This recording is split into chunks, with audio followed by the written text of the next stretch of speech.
Olá pessoal, tudo bem? Professor Bruno Lima na área com a nossa galera do Estratégia Concurso. Seguindo com vocês aqui, nesse bloco eu vou trazer a resolução de mais questões do CESP que tratam da parte de operações com conjuntos. Operações com conjuntos, então, através de resolução de questões do CESP, redes sociais estão aí na tela. Quem quiser seguir o Instagram, fica à vontade, é o @prof. Bruno Lima. Quem quiser se inscrever no meu canal do YouTube, basta procurar lá Professor Bruno Lima. Primeira questãozinha que eu vou resolver com vocês dentro desse bloco foi prova para cargo de analista do Seguro Social, provinha aplicada em maio de 2016 pelo CESP. Questão dizendo o seguinte, olha, uma população de 1.000 pessoas acima de 60 anos de idade foi dividida nos seguintes dois grupos. Grupo A, aqueles que já sofreram infarto, totalizando 400 pessoas, e B, aqueles que nunca sofreram infarto, totalizando 600 pessoas. Cada uma das 400 pessoas do grupo A é ou diabética, ou fumante, ou ambos, diabética e fumante. A população do grupo B é constituída por 3 grupos de indivíduos, que são os fumantes, os ex-fumantes e as pessoas que nunca fumaram, aqueles não fumantes. Com base nessas informações, julgue o item subsecutivo. Se das pessoas do grupo A, 280 são fumantes e 195 são diabéticas, então 120 pessoas desse grupo são diabéticas e não fumantes. Bem, se a gente for dar uma repassada então no enunciado, a gente tem aqui informações sobre 2 grupos distintos, perfeito? Grupo A, que são daquelas pessoas que sofreram infarto, e o grupo B, daquelas pessoas que nunca sofreram infarto. O que ele coloca para a gente no item que a gente está analisando aqui é algo relacionado aos elementos do meu grupo A. Então, se eu estou falando das pessoas do grupo A, eu estou falando desse total aqui de 400 pessoas, que aqui embaixo ele ainda dá uma reforçada, olha. Nesse grupo A, eu tenho aquelas pessoas que são ou diabética ou fumante, então é como se fossem situações excludentes, dando a entender que eu teria elementos que poderiam ser apenas diabéticos, apenas fumantes, ou ambos, diabética e fumante. Quando ele coloca isso, é só para dar a entender que se a gente for representar isso aqui por conjuntos, que é porque eu vou poder marcar a ideia da interseção, ok? Aqui eu vou ter então o meu conjunto A, vou ter o meu conjunto, aliás, é só colocar o nome aqui dos elementos, né, dos conjuntos direitinho. Olha, eu vou colocar aqui, olha, os diabéticos, ok? Vou colocar aqui todos aqueles que são diabéticos. Tenho aqui também aqueles que são fumantes. E aí, só para deixar claro, quando eu falo que o elemento é ou diabético ou fumante, é como se ele estivesse pertencendo a essas duas regiões, ok? Ou a alguma daquelas duas regiões, certo? E quando eu digo que ele é diabético e fumante, é para dar a entender que ele pode estar na interseção. Então aqui a gente tem uma situação tradicional aí da representação com 2 conjuntos. O que eu sei é que o total de elementos que eu tenho é 400. E dentro do conjunto dos diabéticos, ele pede para você considerar o seguinte, aí vem a informação acrescentada no item. Você vai imaginar então que 280 são fumantes, então é como se eu tivesse aqui, olha, esses 280, e 195 são diabéticas. O que ele quer saber de vocês é quantas pessoas que são diabéticas e que não são fumantes, ou seja, ele quer saber quantos elementos que eu vou ter que ter aqui nessa região, tá bom? Moçada, a gente sabe que numa situação que envolva 2 conjuntos, o mais importante é que a gente tenha aqui o valor da interseção desses 2 conjuntos. Então você pode chamar isso aqui de x, isso aqui de 195 menos x, isso aqui de 280 menos x, somar tudo isso e igualar a 400, ou a gente pode simplesmente partir do princípio que eu posso somar aqueles 2 valores, somar o total de elementos que eu tenho dentro de diabético, com o total de elementos que eu tenho dentro de fumantes, soma tudo isso, eu vou ficar com 5, 9 com 8 vai ter que dar 17 e aí vai 1, 1 com 1 vai ter que dar 2, 2 com 2 vai ter que dar 4. Então você vai perceber que eu tenho aqui um total de 475 elementos. Só que vale lembrar que na união eu tenho que ter quantos elementos? Eu tenho que ter 400, já que 400 é o total de elementos do meu grupo A. Como há um excesso de 75 elementos, esses 75 são os elementos que vão entrar onde? Esses 75 são os elementos que vão entrar aqui então na minha interseção, perfeito? Então esse excesso de 475 em relação a 400, que era o meu total, indica para mim a quantidade de elementos que foram contados 2 vezes, a quantidade de elementos que ficam na interseção. Bem, dessa maneira, para descobrir aqueles que são, então, diabéticos e que não são fumantes, basta eu fazer a diferença, pegando, portanto, 195 menos 75, chegando a um total de 120, o que tornou, então, esse item que está aqui um item correto. Ele diz que, então, 120 pessoas desse grupo são diabéticas e não fumantes, esse item que está aqui, então, ele acaba saindo aí com gabarito letra C, tá bom?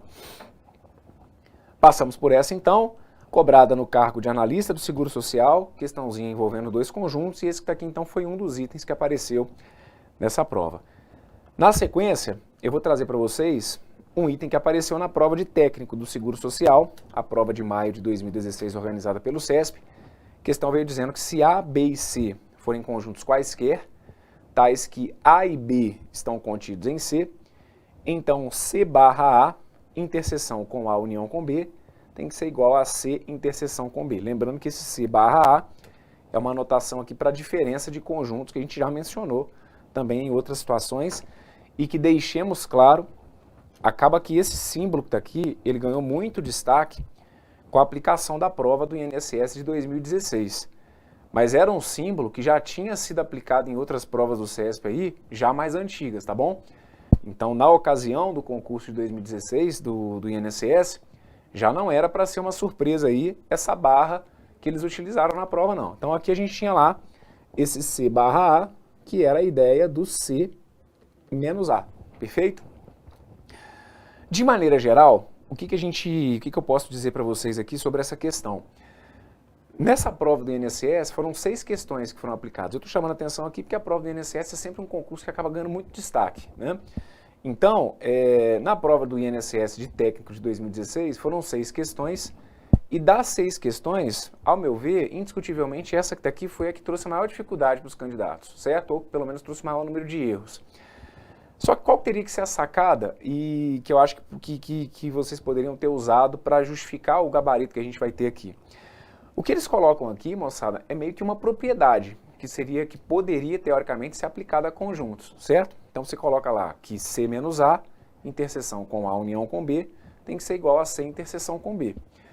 Então, no primeiro momento, quando eu peguei para fazer a leitura desse enunciado, o que passou na minha cabeça? Bom, ou o candidato ia ter que fazer uma espécie de demonstração da teoria dos conjuntos, mesmo que ele pudesse usar ali até alguma propriedade mesmo dentro da lógica proposicional, mas de maneira geral ele ia ter que fazer uma demonstração para que esse item que está aqui fosse correto. Então, no primeiro momento, o que eu pensei? Bom, muito provavelmente esse item vai estar errado e a gente poderia encontrar o chamado contra-exemplo.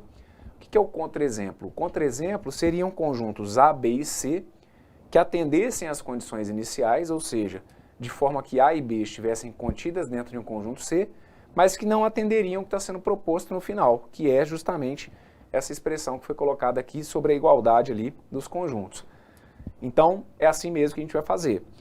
Eu vou encontrar aqui contra-exemplos. Essa igualdade que foi apresentada aqui, ela não é válida, e para justificar que ela está errada, eu posso criar contra-exemplos. Lógico, o contra-exemplo que eu vou dar aqui não necessariamente tem que ter sido o mesmo que você aí usou, e não necessariamente você tem que fazer só dessa forma. Muita gente acaba representando pelos diagramas mesmo. Eu vou fazer aqui citando elementos. Então, eu vou imaginar com vocês aqui que eu tenho um conjunto A que seja formado, por exemplo, pelos elementos 1 e 2, ok? E vou pegar o meu conjunto B formado pelos elementos 1, 2 e 3. E eu vou ter que ficar atento aqui ao fato de que lá no enunciado, ele fala para a gente que A e B estão contidos em C. Então agora eu tenho que colocar um conjunto C de maneira que o meu conjunto A e o meu conjunto B estejam contidos dentro desse conjunto C. E aí eu vou colocar aqui o meu conjunto C como se ele fosse formado pelos elementos 1, 2, 3, 4, 5 e 6. Perfeito? Então vocês vão ver que as condições iniciais elas foram atendidas. Olha, eu tenho conjuntos A, B e C, quaisquer, tais que A e B estão contidos em C. O meu conjunto A ele está contido em C? Sim, já que 1 e 2 são elementos também do meu conjunto C. E o meu conjunto B ele está contido em C, ou seja, o meu conjunto B é um subconjunto de C? Sim. Então as condições iniciais foram atendidas. Agora eu vou verificar se a condição final ela é atendida. Então no primeiro momento eu vou pegar o meu conjunto C e vou tirar aqui o conjunto A que eu criei. Ora, se do meu conjunto C eu for retirar o meu conjunto A, o que é mesmo a operação de diferença? O C menos A consistiria em você retirar do conjunto C todos aqueles que fazem parte do conjunto A. Quais são os elementos de C que fazem parte também do conjunto A? São os elementos 3, 4, 5 e 6. Então, quando eu peço para você fazer aqui, olha, C menos A, você acaba encontrando 3, 4, 5 e 6. Perfeito? Então eu tenho que fazer a interseção dessa diferença com a união dos conjuntos A e B. Agora fala para mim o que daria a união dos conjuntos A e B. Ora, o conjunto A está aqui formado pelos elementos 1 e 2. O conjunto B está aqui formado pelos elementos 1, 2 e 3.